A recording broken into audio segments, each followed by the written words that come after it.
నమస్కారం అండి. SB news 9550కి స్వాగతం సుస్వాగతం. ఏ రోజు వార్త ఆ రోజు మనకు అప్డేట్ కావాలంటే ఎస్బీ న్యూస్ 9550 ఛానల్ను మీరు సబ్స్క్రైబ్ చేసుకుంటే ప్రతిరోజు వార్త మీకు అప్డేట్గా ఉంటుంది.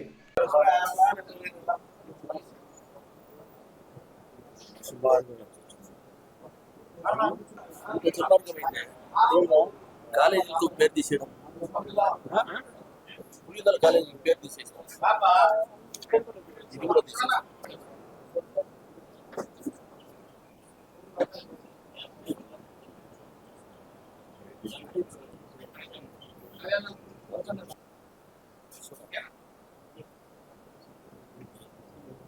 ఇప్పుడైనా మీడియా మిత్రులకందరికీ కూడా నమస్కారాలు. మరి నిన్నటి దినం మరి రాష్ట్ర ముఖ్యమంత్రి చంద్రబాబు నాయుడు గారు గురు పౌర్ణిమ నాడు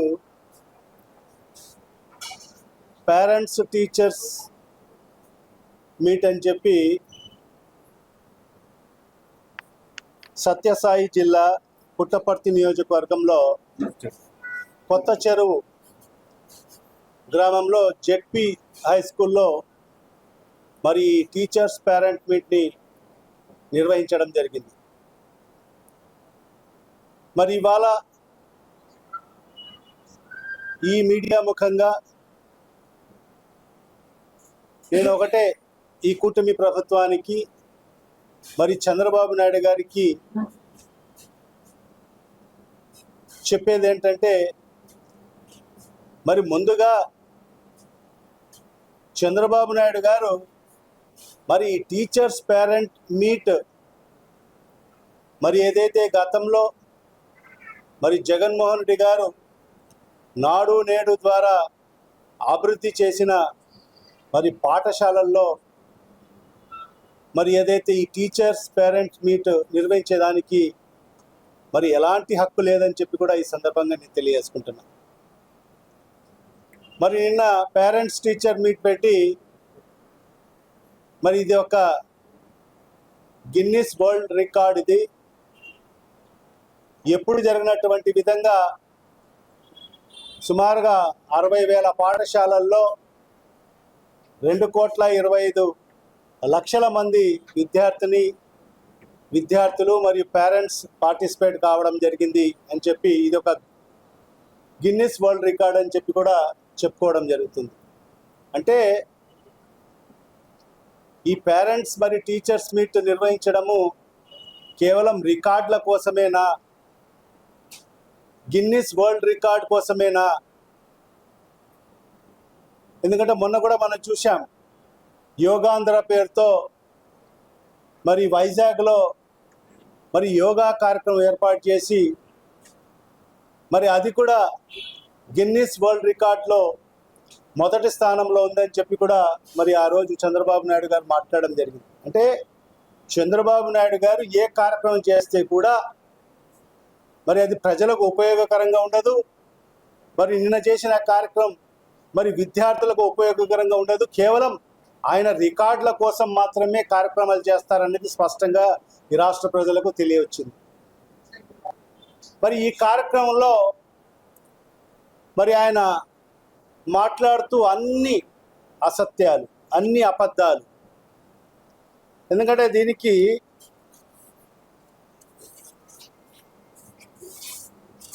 అబద్ధానికి బ్రాండ్ అంబాసిడర్ నేనే అని చెప్పి మరి చంద్రబాబు నాయుడు గారు మరి నిన్నటి పేరెంట్స్ టీచర్ మీటింగ్లో నిరూపించుకోవడం జరిగింది. ఎందుకంటే అబద్ధం అనే పదానికి డిక్షనరీ చూడాల్సిన అవసరం లేదు. అబద్ధం అనే పదానికి డిక్షనరీ చూడాల్సిన అవసరం లేదు. మరి చంద్రబాబు నాయుడు చూడగానే మరి అందరికీ కూడా తెలిసిపోతుంది మరి అబద్ధం అంటే ఏంటి అనేది. ఎందుకంటే గతంలో కూడా మరి ఆ మహానేత దివంగత ముఖ్యమంత్రి డాక్టర్ వైఎస్ రాజశేఖర రెడ్డి గారు మరి శాసనసభలోనే చెప్పడం జరిగింది. మరి చంద్రబాబు నాయుడు గారికి ఒక మునీశ్వరి శాపం ఉందంట. ఆ శాపం ఏమంటే మరి ఆయన ఏనాడు నిజం చెప్తే, ఆయన నోటి ద్వారా నిజం బయటికి వస్తే మరి అప్పటికప్పుడే ఆయన తల 1000 ముక్కలు అవుతుందట. మరి అలాంటి శాపం ఉంది కాబట్టి చంద్రబాబు నాయుడు అనే వ్యక్తి మరి ఎప్పుడు కూడా నిజం మాట్లాడు. ఆయన మాట్లాడేదల్లా కూడా అన్ని అసత్యాలు, అబద్ధాలు మాత్రమే. అది మనకు నిన్న పేరెంట్స్ టీచర్ మీట్లో మరి రాష్ట్ర ప్రజలకందరికి కూడా స్పష్టంగా తెలియవచ్చిన కార్యక్రమం మనం చూసాం. ఏమంటాడంటే,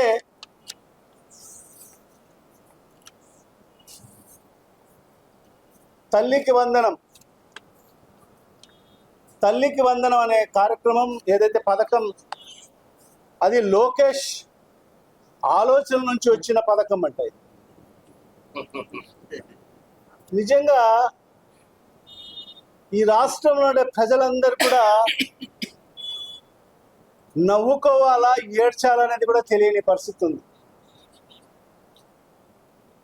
లోకేష్ మదిలో నుంచి వచ్చిన పథకము తల్లికి వందనం అంట. కళ్ళు ఆర్పకోకుండా అబద్ధాలు చెప్పే వ్యక్తి ఎవరైనా ఉండాడంటే అది ఒక చంద్రబాబు నాయుడు మాత్రమే. నిజంగా ఇవాళ ఈ రాష్ట్రంలో ఉండే ప్రజలకందరికి కూడా సుమారుగా 5.5 కోటి మంది ప్రజలు ఉన్నారు. మరి ఈ 5.5 కోటి మంది ప్రజలకు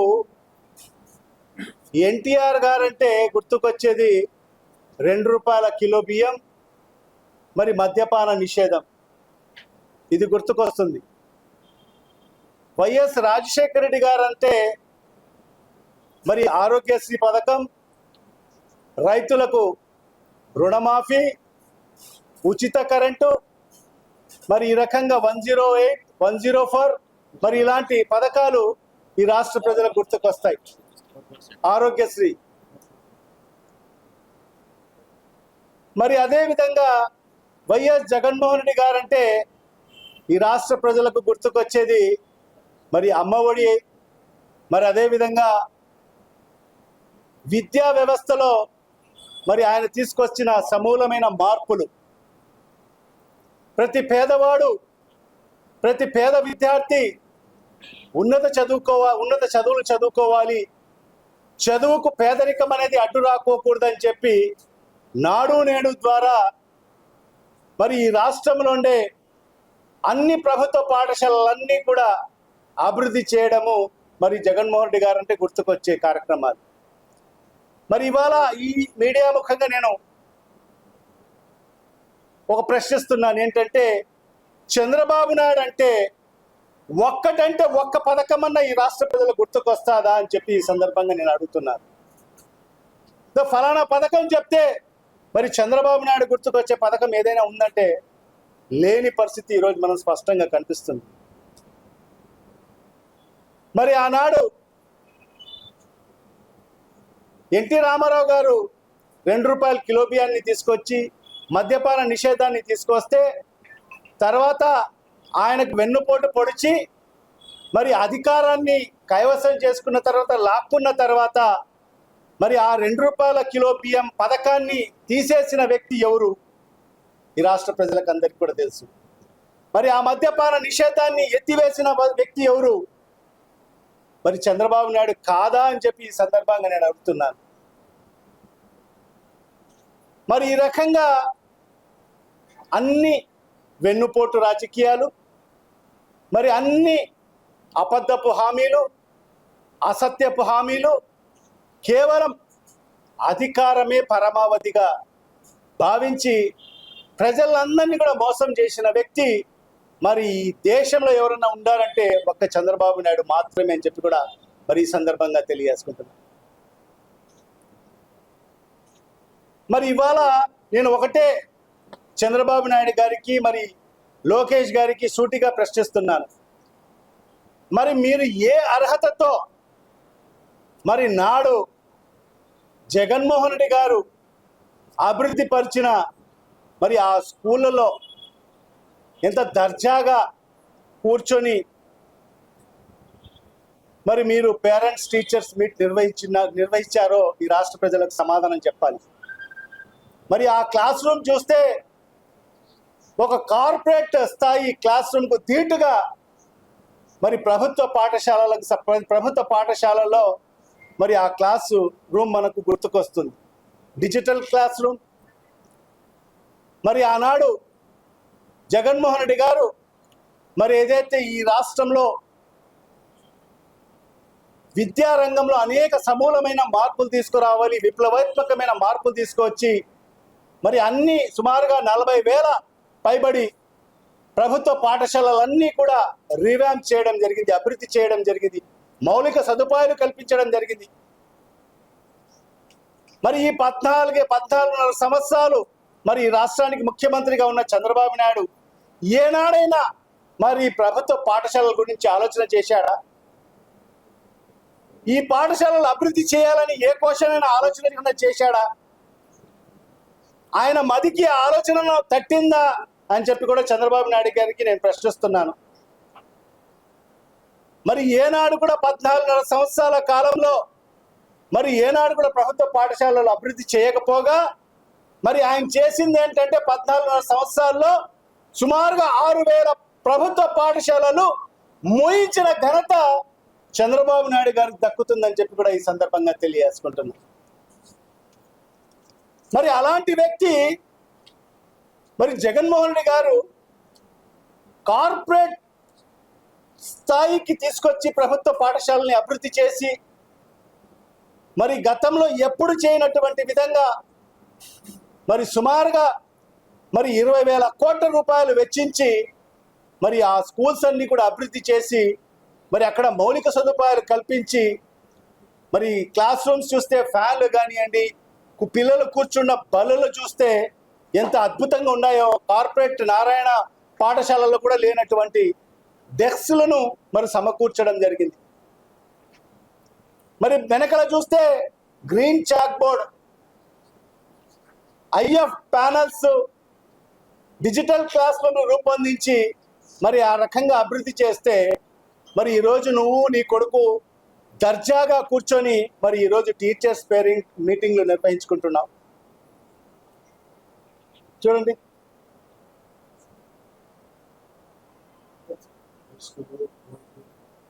ఇంకోటి ఎంత కార్యక్రమం అంటే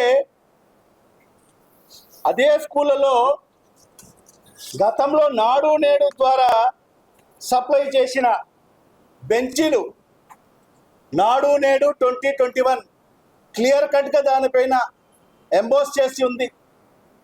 మరి అలాంటి డెస్క్ల మీద మరి ఈరోజు వీళ్ళు చేసిన కార్యక్రమం ఏమంటే వీళ్ళు కొత్తగా డెస్క్లు ఏమి ఏర్పాటు చేయలేదు. మరి ఆ డెస్క్ల మీద మరి వీళ్ళ రాతలు రాయించుకున్నారు, మన బడి మన భవిష్యత్ అని చెప్పి. అంటే సొమ్మొకరిది సోకొకరిది అన్నట్టుగా మరి నాడు జగన్మోహన్ రెడ్డి గారు సమకూర్చిన బల్లల పైన మరి వీళ్ళు చేసింది ఏంటంటే వీళ్ళ రాతలు మన బడి మన భవిష్యత్ అని చెప్పి రాతలు రాయించుకున్న పరిస్థితి ఈరోజు స్పష్టంగా కనిపిస్తుంది. మరి అదే కాకుండా గతంలో ఇదే చంద్రబాబు నాయుడు గారు జూన్ 12వ తేదీ మరి ఏనాడైతే తల్లికి వందనం ప్రారంభించారో మరి ఆయన క్లియర్గా చెప్పడం జరిగింది, అమ్మఒడి పథకం మార్గదర్శకాల ప్రకారంగానే మరి ఈరోజు లబ్ధిదారులకు ఎన్నుకోవడం జరుగుతుంది అని చెప్పడం జరిగింది. మరి ఆనాడు మాట్లాడడం జరిగింది. మరి ఈరోజు అదే టీచర్స్ పేరెంట్ మీటింగ్ వేదిక పైన మరి ఈరోజు ఈ తల్లికి వందనం పథకము మరి లోకేష్ ఆలోచనలతో వచ్చిన పథకం అని చెప్పి మరి ఈరోజు మాట్లాడడం ఎంతవరకు సమంజసమో ఒక్కసారి ఈ రాష్ట్ర ప్రజలు ఆలోచించాల్సిన అవసరం ఎంతైనా ఉందని చెప్పి కూడా ఈ సందర్భంగా తెలియజేసుకుంటున్నా. మరి అమ్మఒడి అనే పథకం, ఎందుకంటే ఇప్పుడే మనం చూసాం, మొన్న ఏదో ఒక తల్లిదండ్రులను కూర్చోబెట్టుకొని స్వయంగా చంద్రబాబు నాయుడు మాట్లాడుతూ నీకు తల్లికి వందనం పథకం వచ్చిందమ్మా అని చెప్తే, మరి ఆ తల్లి ఏం చెప్తుందంటే నాకు మా పిల్లలకు అమ్మఒడి వచ్చింది అని చెప్పి మరి చెప్పడం జరుగుతుంది. అంటే ప్రజలందరూ కూడా ఎవరైతే ఈ పథకాన్ని ప్రారంభించారో మరి వారికి ఎప్పటికీ మరవరు. మరి అదే అమ్మఒడి పథకము, జగన్మోహన్ రెడ్డి, ఈ ఇద్దరిని ఈ రాష్ట్ర ప్రజలు ఎప్పటికీ మరవరు. నువ్వు ఎంత పేరు మార్చుకున్నా కూడా మరి ప్రజలు మాత్రము మరి ఆ పథకానికి అమ్మఒడి అని నామకరణంతోనే పిలవడం జరుగుతుంది. మరి ఈ రకంగా విద్యారంగానికే ఈరోజు భ్రష్టు పట్టిస్తూ, ఈ విద్యారంగాన్ని నీరు గారుస్తూ, మరి గతంలో మరి జగన్మోహన్ రెడ్డి గారు ఏదైతే ప్రభుత్వ పాఠశాలన్నీ కూడా డెవలప్ చేసి మరి ఆ ప్రభుత్వ పాఠశాలలో ఇంగ్లీష్ మీడియాన్ని ప్రవేశపెట్టి, మరి అదే కాకుండా సిబిఎస్ఈ సిలబస్ని ప్రవేశపెట్టి, మరి ఐబీ సిలబస్ని ప్రవేశపెట్టి, మరి టోఫెల్ లాంటివి కూడా మరి విద్యార్థులకు బోధించే కార్యక్రమాన్ని కూడా శ్రీకారం చుట్టడం జరిగింది. ఎందుకంటే భవిష్యత్తులో మరి ప్రపంచంతో పోటీ పడాలి మన రాష్ట్ర విద్యార్థులు అని ఆలోచించిన వ్యక్తి జగన్మోహన్ రెడ్డి గారు. ఎందుకంటే ఇది పోటీ ప్రపంచం. మరి ఈ పోటీ ప్రపంచంలో మన విద్యార్థులు నిలదొక్కోవాలంటే ఖచ్చితంగా ఇంగ్లీష్ మీడియం అనేది ఎంతో అవసరము. మరి ఇంగ్లీష్ మీడియమే కాకుండా సిబిఎస్ఈ సిలబస్ అవసరము, ఐపీ సిలబస్ అవసరం అని చెప్పి భావించి మరి ఆ రకంగా ఇంటర్నేషనల్ స్టాండర్డ్స్కు తగ్గట్టుగా మరి మన ప్రభుత్వ పాఠశాలల్ని అభివృద్ధి చేయాలని ఆలోచనతో ముందుకెళ్ళిన వ్యక్తి మరి జగన్మోహన్ రెడ్డి గారు. మరి ఈరోజు ఈ కూటమి ప్రభుత్వం వచ్చిన తర్వాత మరి ఈరోజు విద్యాశాఖ మంత్రిగా మరి లోకేష్ బాబు పదవి బాధ్యతలు తీసుకున్న తర్వాత మరి ఏ రకంగా ఈ విద్యా వ్యవస్థ నిర్వీర్యమైందో మరి మీకు అందరికి కూడా ఇప్పటికే తెలిసిందే. మరి ఏదైతే జగన్మోహన్ రెడ్డి గారు ప్రారంభించిన ఇంగ్లీష్ మీడియాన్ని మరి ఈరోజు రద్దు చేయడం జరిగింది. మరి సిబిఎస్ఈ ఐబీ మరి ఈ సిలబస్లను కూడా మరి లోకేష్ రద్దు చేయడం జరిగింది. మరి నాడు నేడు మరి ఏదైతే నాడు నేడు ద్వారా మరి ప్రభుత్వ పాఠశాలలు ఏ విధంగా అభివృద్ధి చేశారో మరి ఆ నాడు నేడుని కూడా ఎత్తివేసిన పరిస్థితి ఈరోజు రాష్ట్రంలో స్పష్టంగా కనిపిస్తుంది. నిలిపేసిన పరిస్థితి నాడు నేడుని. మరి ఈ రకంగా చూస్తే మరి ఈ కూటమి ప్రభుత్వం వచ్చిన తర్వాత మరి గతంలో నుంచి మరి ఇప్పటికి మనం చూస్తే ప్రభుత్వ పాఠశాలల్లో అడ్మిషన్స్ శాతం కూడా పడిపోయిన పరిస్థితి. ఈ రాష్ట్రంలో సుమారుగా ఈ ఒక్క సంవత్సరం కాలంలో మరి 4.5 లక్షల మంది మరి అడ్మిషన్స్ మరి తగ్గిన పరిస్థితి ప్రభుత్వ పాఠశాలల్లో మరి స్పష్టంగా కనిపిస్తుంది. ఎందుకంటే ప్రతి తల్లిదండ్రులు కూడా వాళ్ళ పిల్లల్ని మరి ఇంగ్లీష్ మీడియం చదివించాలని ఆలోచనతో ఉన్న పరిస్థితి నుంచి మరి ఈరోజు ఇంగ్లీష్ మీడియం తీసేసిన పరిస్థితిలో మరి ప్రభుత్వ బడుల నుంచి తీసేసి ఈరోజు ప్రైవేట్ బడులకు పంపించే పరిస్థితి ఈరోజు ఈ రాష్ట్రంలో స్పష్టంగా కనిపిస్తుంది. అంటే వీళ్ళు చేసింది ఏంటంటే కూటమి ప్రభుత్వం వచ్చిన తర్వాత మరి లోకేష్ విద్యాశాఖ మంత్రి అయిన తర్వాత మరి ఈ ప్రభుత్వ పాఠశాలల్లో మరి ఈరోజు అడ్మిషన్స్ తగ్గిన పరిస్థితి.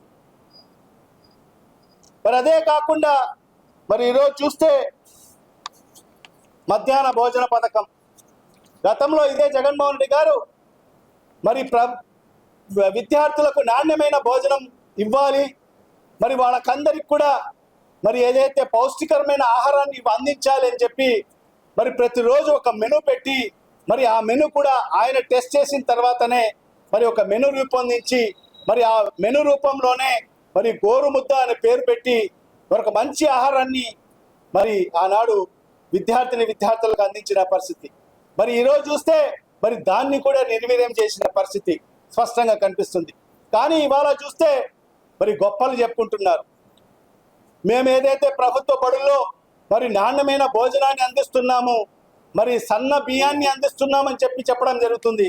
కానీ వాళ్ళ మంత్రి గారే స్వయంగా మరి ఏదైతే హోం మంత్రి అనిత గారు స్వయంగా ఆమె మాట్లాడుతూ ఈ ప్రభుత్వం సన్న బియ్యంని ప్రవేశపెట్టే ఇప్పటి వరకు మరి ప్రభుత్వ బడుల్లో ఆ సన్న బియ్యం మరి ప్రారంభించలేదని చెప్పి కూడా మరి ఆమె మాటల్లోనే మనం చూశాం.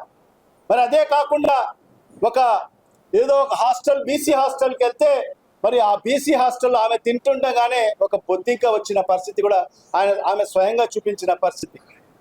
మరి ఈ రకంగా మరి మధ్యాహ్న భోజన పథకాన్ని కూడా నిర్వీర్యం చేసిన పరిస్థితి మరి ఈ కూటమి ప్రభుత్వంలో స్పష్టంగా కనిపిస్తుంది. మరి ఈ రకంగా అన్ని రకాలుగా మరి విద్యా వ్యవస్థను భ్రష్టు పట్టిస్తూ మరి ఆ విద్యార్థులకు అందరికి కూడా మరి మధ్యాహ్న భోజన పథకాన్ని కూడా నిర్వీర్యం చేసిన ప్రభుత్వం మరి ఈ కూటమి ప్రభుత్వం అని చెప్పి కూడా ఈ సందర్భంగా తెలియజేసుకుంటున్నాం.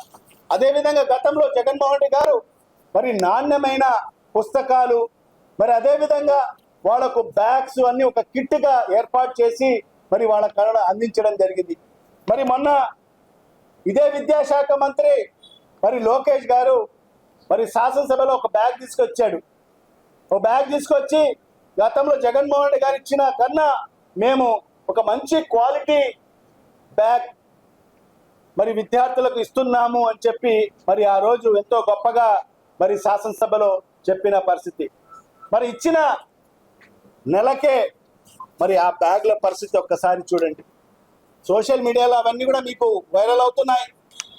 మరి ఆ బ్యాగులు ఏ రకంగా ఉన్నాయో, ఆ బ్యాగులు ఏ రకంగా చినిగిపోయాయో, అప్పుడే ఒక నెలలోనే మరి ఏ రకంగా మరి దర్జీల కాడికి వెళ్ళి మరి ఆ బ్యాగులు కుట్టించుకుంటున్నారో మరి ఇవాళ ఇవన్నీ కూడా సోషల్ మీడియాలో వైరల్ అవుతున్నాయి. మరి ఈ అబ్బాయి స్వయంగా చెప్తున్నాడు,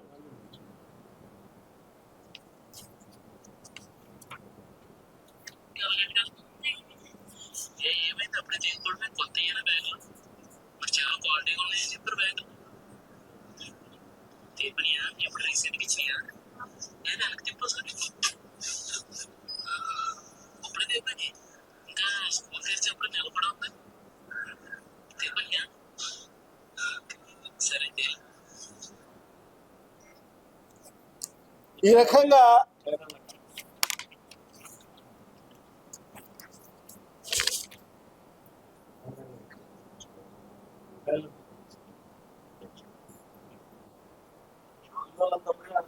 పిల్లలందరూ పోయి టైలర్ల కాడికి, దర్జీల కాడికి పోయి బ్యాగులు కుట్టించుకున్న పరిస్థితి. ఒక నెల కాలేదు స్కూల్ ప్రారంభమై.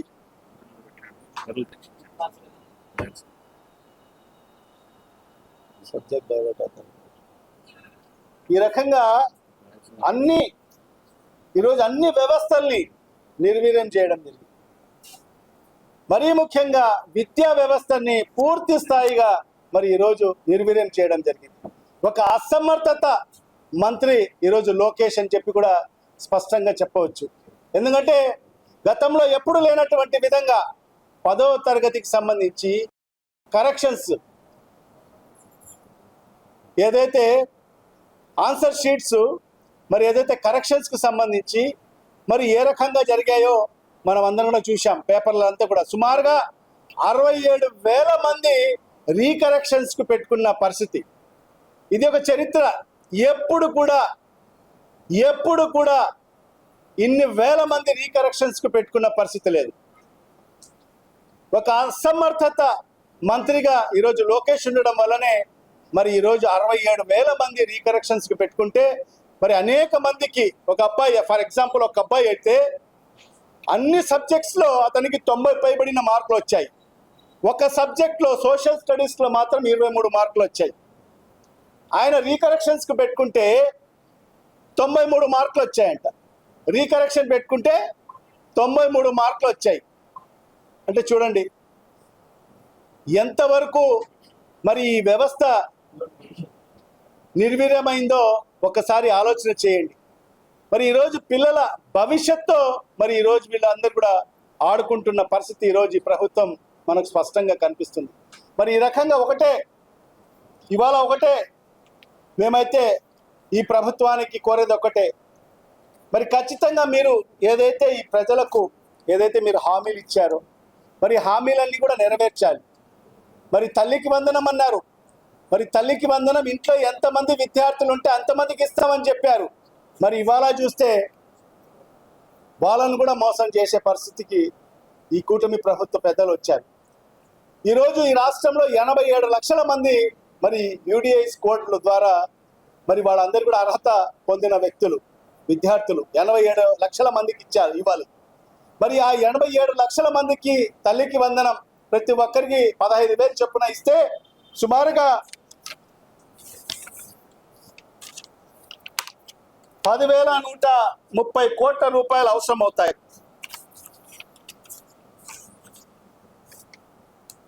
10,130 కోట్ల రూపాయలు అవసరం అవుతాయి 87 లక్షల మందికి ఇస్తే. కానీ వీళ్ళు లోకేష్ మాట్లాడుతూ 67 లక్షల మందికి మనము తల్లికి వందనం ఇస్తున్నామని చెప్పాడు.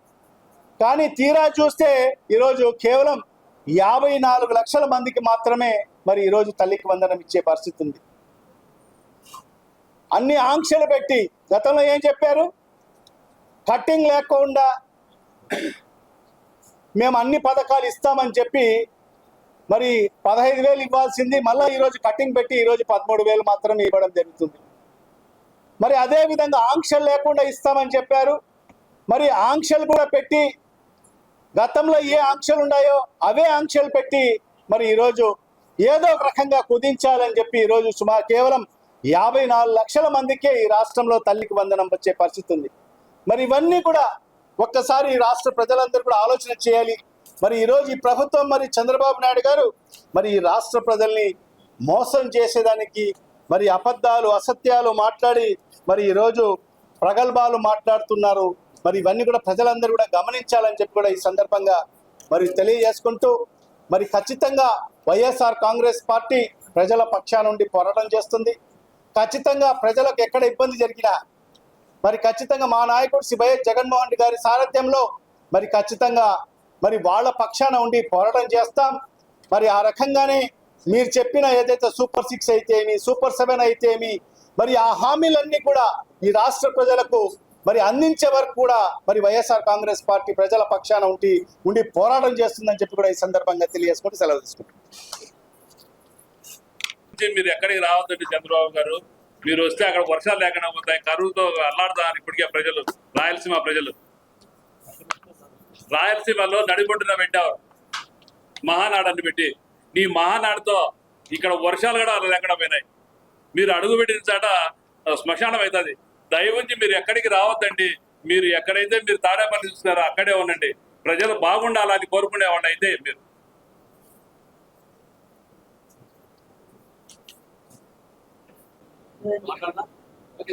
పులివెందుల మెడికల్ కాలేజీ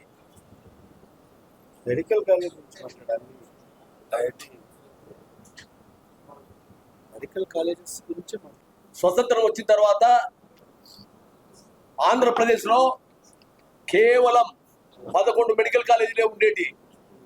ఈరోజు జగన్మోహన్ రెడ్డి గారు వచ్చిన తర్వాత అన్ని వసతులతో సర్వాంగ సుందరంగా ఈ విద్యార్థులందరూ బ్రహ్మాండంగా చదువుకునే విధంగా 17 మెడికల్ కాలేజీలను ఏర్పాటు చేయడం జరిగింది.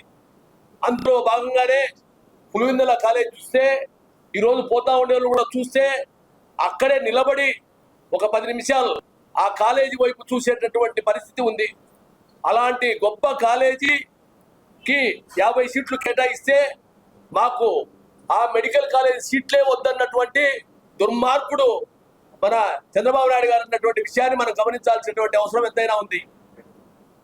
ఆయన ఈరోజు పులివెందుల మెడికల్ కాలేజీకి డాక్టర్ వైఎస్ రాజశేఖర రెడ్డి గారి మెడికల్ కాలేజ్ అని పేరు పెట్టడం జరిగింది. కానీ ఆ పేరును నేడు తొలగించడం జరిగింది. ఇంతకంటే దుర్మార్గమైనటువంటి పరిస్థితి ఎక్కడైనా ఉందా అని చెప్పి సూటిగా ప్రశ్నిస్తా ఉన్నా. రాజశేఖర రెడ్డి గారు డాక్టరే కాకుండా పులివెందుల ప్రాంతానికే కాకుండా కడప జిల్లాను బ్రహ్మాండమైనటువంటి అభివృద్ధి పరిచినటువంటి విషయాన్ని, అదేవిధంగా 2 రాష్ట్రాలను కూడా అభివృద్ధి చెందినటువంటి విషయాన్ని గమనించాల్సినటువంటి అవసరం ఉంది. అలాంటి గొప్ప నాయకుని పేరును ఈ రోజు మెడికల్ కాలేజీకి తొలగిస్తానంటే ఇంతకంటే దుర్మార్గమైన విషయం ఉందా అని సూటిగా ప్రశ్నిస్తా ఉన్నా.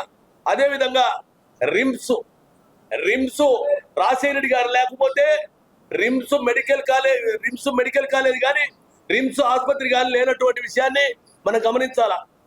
ఈ రిమ్స్ సూపర్ స్పెషాలిటీ ఆసుపత్రి ఇక్కడ ఏర్పాటు చేస్తే అక్కడ కూడా రాజశేఖర రెడ్డి గారి పేరును తొలగించడం జరిగింది. ఇంతకంటే దుర్మార్గమైనటువంటి చర్య ఏదైనా ఉందా అని చెప్పి నేను సూటిగా ప్రశ్నిస్తా ఉన్నా. రాజశేఖర రెడ్డి గారు లేకపోతే రిమ్సే లేదన్నటువంటి విషయం, జగన్మోహన్ రెడ్డి గారు లేకుంటే పులివెందుల మెడికల్ కాలేజీ లేదన్నటువంటి విషయం, ఈ రోజు రాజశేఖర రెడ్డి గారు అదేవిధంగా జగన్మోహన్ రెడ్డి గారు లేకుంటే కడప జిల్లా అభివృద్ధి లేదన్నటువంటి విషయాన్ని కూడా ప్రతి ఒక్కరూ గమనించాలని చెప్పి నేను కోరుతా ఉన్నా. ముఖ్యంగా చిత్తూరు జిల్లా బంగారుపాలెంకి మామిడి రైతుల యొక్క స్థితిగతులు తెలుసుకోవడానికి, మామిడి రైతులకు సరైన గిట్టుబాటు ధర లేదన్నటువంటి విషయాన్ని తెలుసుకోవడానికి జగన్మోహన్ రెడ్డి గారు చిత్తూరు జిల్లాకు పోతే అక్కడ ఒక రైతు అంటే వైసీపీకి చెందినటువంటి రైతు తల పలగొట్టినటువంటి విషయాన్ని కూడా మనం గమనించాలా. ఆయన జగన్మోహన్ రెడ్డి గారు ఆ రైతును పరామర్శించడానికి కారులో ఉంచి దిగుతా ఉంటే అక్కడ ఎస్పీ గారు సిగ్గు శరం లేకుండా ఆయన్ను ఆపినటువంటి విషయాన్ని కూడా మనం గమనించాల్సినటువంటి అవసరం ఉంది. వైసీపీకి చెందినటువంటి రైతు తల పలగొడితే జగన్మోహన్ రెడ్డి గారు చూడకూడదా అని చెప్పి నేను ప్రశ్నిస్తా ఉన్నా. అదేవిధంగా ఆ బంగారుపాలెంకి పోయినటువంటి పరిస్థితుల్లో ఆయన జెడ్+ కేటగిరీ ఉన్నటువంటి వ్యక్తి, ఆయన ప్రెస్ మీట్ లో మాట్లాడుతూ ఉంటే ఆయన ఎనికి పక్క కార్యకర్తలు కొడతా ఉన్నాయని కనీసం పోలీసులు అక్కడ లేనటువంటి పరిస్థితి. బంగారుపాలెంలో మామిడి పళ్ళ అమ్మే ఆ మండి దగ్గరికి పోతే అక్కడ కనీసం ఒక్క పోలీసు కూడా లేనటువంటి విషయాన్ని గమనించాలా. ఈ రోజు చూస్తే పరిస్థితి చూస్తే జగన్మోహన్ రెడ్డి గారిని అంతమొందించాలని చెప్పి కూటమి ప్రభుత్వం భావిస్తానట్టు అర్థమైతా ఉంది. ఇవన్నీ కూడా చూసి ఏదో విధంగా అంతమొందించడానికి రిహార్సల్ చేస్తా ఉన్నట్టు అర్థమైతా ఉంది.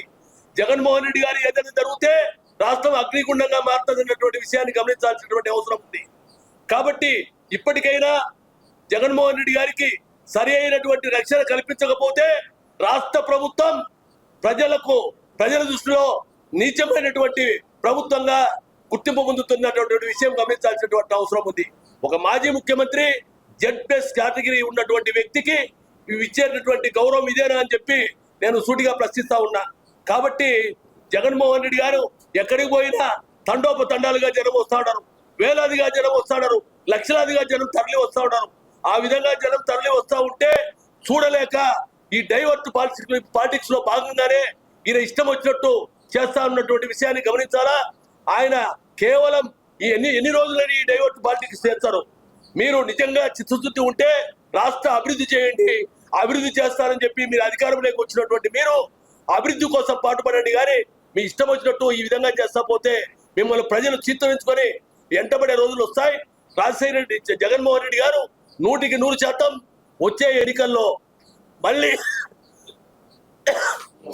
సీఎంగా రావడం అనేది సత్యం. సూర్యుడు తూర్పున ఉదయించడం ఎంత వాస్తవమో జగన్మోహన్ రెడ్డి గారు మళ్ళీ ముఖ్యమంత్రి కావడం అంతా వాస్తవం అన్నటువంటి విషయాన్ని గమనించాలా. మీరు ఎన్ని రకాలుగా జగన్మోహన్ రెడ్డి గారిని బెదిరించాలనో మోడీ చూస్తే ఎవరు తరం కాదు. ఆయన 16 నెలలు జైల్లో పెట్టా, 17 కేసులు పెట్టా. ఆయన సోనియా గాంధీకే భయపడలే, మీలాంటి చెత్త వాళ్ళకు భయపడతారా అని చెప్పి నేను మాట్లాడుతా ఉన్నా. జగన్మోహన్ రెడ్డి గారు ముఖ్యమంత్రి కావాలని రాష్ట్ర ప్రజలందరూ ఎదురు చూస్తా ఉన్నారు. రాష్ట్ర ప్రజలు జగన్మోహన్ రెడ్డి గారి కోసం ప్రాణాలు అర్పించడానికి సిద్ధంగా ఉన్నారు, జగన్మోహన్ రెడ్డి గారిని గెలిపించడానికి సిద్ధంగా ఉన్నారు అన్నటువంటి విషయాన్ని అందరూ గమనించాలని చెప్పి నేను కోరుతా ఉన్నాను.